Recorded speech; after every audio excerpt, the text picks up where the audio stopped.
Hey, seventh graders, a little technical difficulty. So here we are in another video. So we just watched our little story for the birds. So this was a fun little Pixar short. And I just want to go through this with you so that you can see how plot works for everything, our stories, our TV shows. So go ahead and have this open, this plot chart. So we're going to open this up and we're going to work together to see how plot works. So let's get started here. The first thing we're going to notice is that plot goes in order from the beginning of the story all the way to the end. And it starts with the exposition, which is where and how we meet our characters. So this one is for the video we just watched for the birds. So let's start out the exposition for the birds. How do we meet our characters? Well, this is how we meet them. We have Big Blue and the little birds sitting on the electrical wire or the post. And so go ahead and just type that in with me. These are just little text boxes to just type in and fill them in along with me. If at any point in time you feel like you're getting a little behind, your teachers can pause. So this is how our story begins. Plot always starts at the beginning. So the next part is probably one of the most important parts. It actually is the most important part. Without it, we don't have a story. It's called the conflict or the complication. So this complication is that trigger event. Without it, we have no story. So right here, it comes after we meet our characters. What is the complication? What is that trigger event that without it, no story? Well, here it is. Big Blue, he really wants to be friends.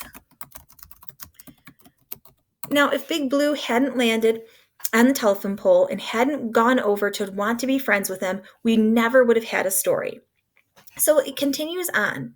So after Big Blue wants to be friends, he waves at them.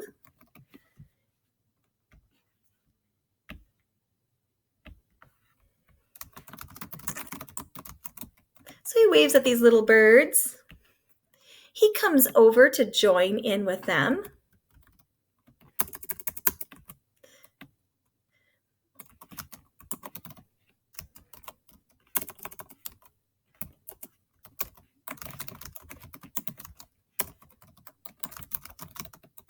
And of course, they're mocking him and making fun of him. And then over here, these little birds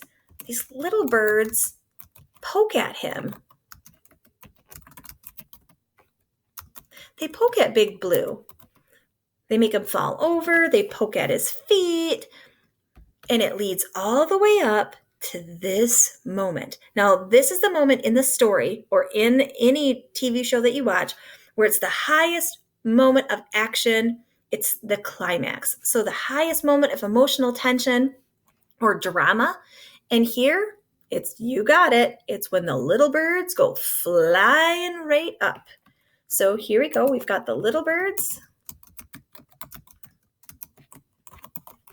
go flying up after they poked at Big Blue's feet. And so you'll notice this at anything that you do, that highest moment, and then we have some falling action in our storyline.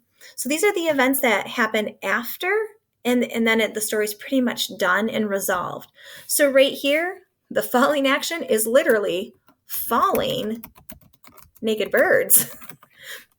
So as those little birds plop down and fall to the ground, that's our falling action. And at the very end is our resolution.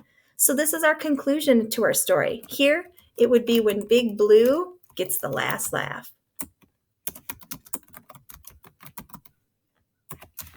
So now you can see your plot line. It starts here and it goes all the way to the end. It goes directly in order. It doesn't matter if your story has a flashback or anything else. Your plot line's always going to go in order. And sometimes you have more rising action and sometimes you have less depending on your story. All right, once your plot line's filled in, let's look at some other elements that go with plot. One of them is called the conflict. Now, the conflict can have 4 different options. It's either person versus person, meaning one person against another seems to be the major conflict happening throughout the story. So if you think about this, that would be Big Blue versus one other bird. That doesn't happen, so it's not that conflict. It could be person versus self. meaning one person trying to deal with something to get over it.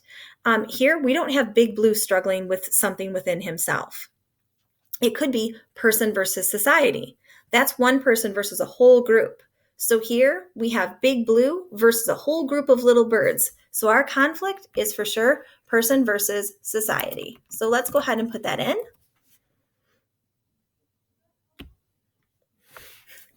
And this one's already filled in, but we can always add more. The theme or the message. Every story has a message or a theme. The author is going to want you to take something away. What does the author want you to argue? What does the author want you to learn? What is the main point? Here, we really think one of the main themes is karma. But a lot of plots, a lot of stories, have more than one theme, more than one message. So it might be what comes around goes around. That's karma. Or it might be something like the golden rule. Do unto others as you would have done unto you. So treat others the way you want to be treated. Some people might even do one like, bullying is not acceptable. So all of those are definitely themes that could come into play. Now down here, point of view. Stories are told from different points of view. Same with different videos. It could be from a first person point of view, meaning a main character is telling the story from their point of view.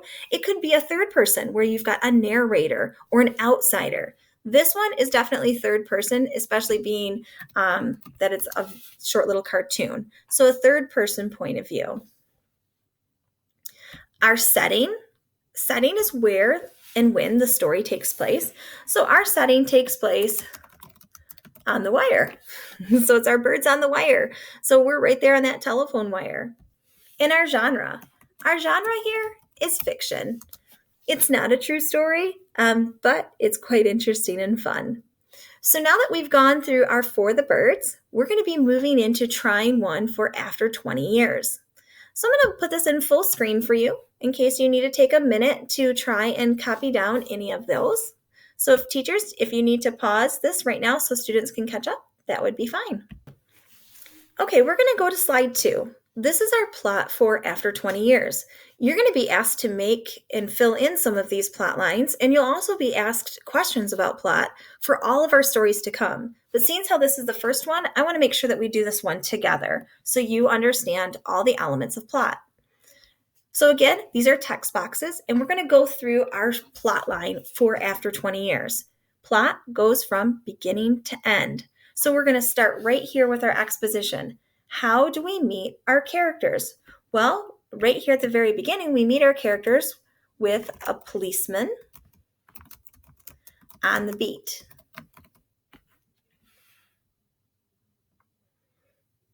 So don't worry if it doesn't totally fit, that's okay.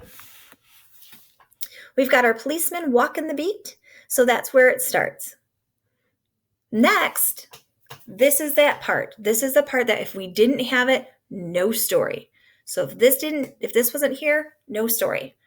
And you guessed it, there's a man in the doorway. If that man never showed up, no story. The policeman would continue on his beat, checking all the doors, and end of story. Let's continue on our plot line. So the next thing that happens in our plot line here is the man in the doorway starts talking all about himself. So we have this man in the doorway, he lights his cigar and he talks about this promise. So the man talks about the promise. That promise that was made 20 years ago that they would meet in that same place at the same time 20 years later. Then the man continues to talk about himself. He talks about how he went out west. So the man brags about how well he's done.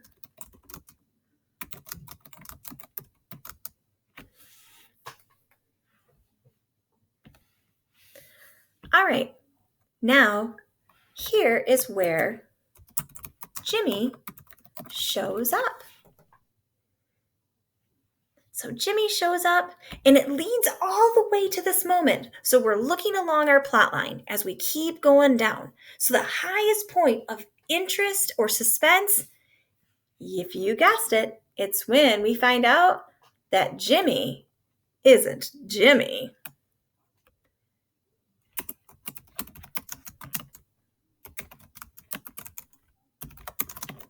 When the man in the doorway yells, "You're not Jimmy Wells!" And you know, he knows that because his nose has changed. And of course, he's taller. So he's noticing those things. Well, after that, the action starts to fall down in this falling action. And then the story is done. So here, this is where we find out that Silky Bob from Chicago, he's got kind of the gangster name, Silky Bob. So we find out that Bob, he gets arrested. And after Bob gets arrested, we come to our resolution. So what is our resolution? Our solution to this whole story, we find out the man in the doorway, he didn't come for nothing. Jimmy was there. He was the police officer.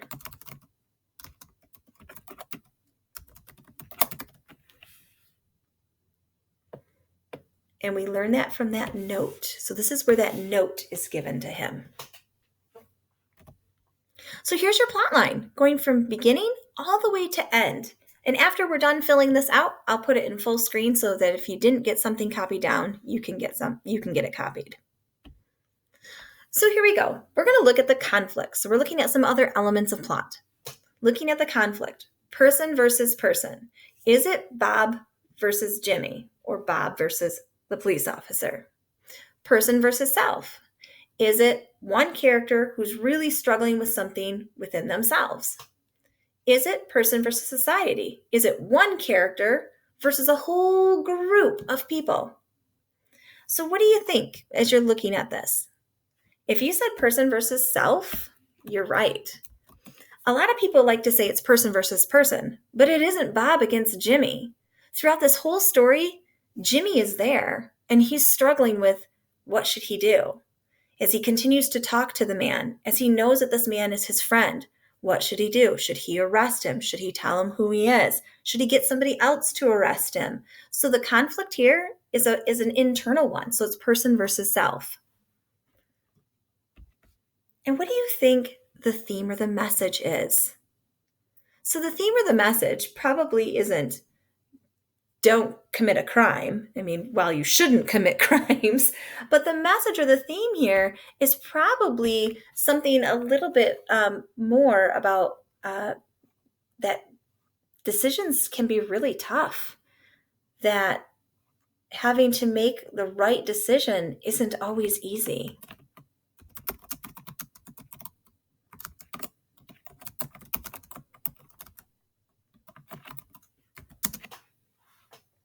And there are more within there.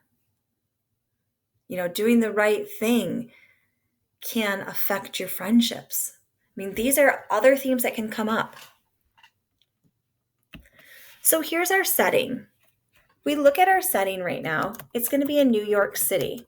And we're talking the early 1900s so far as our time frame, looking at that all-night lunch counter and the way that there's nobody in the streets of New York after 10 o'clock, the policeman walking the beat versus a policeman, you know, in his car.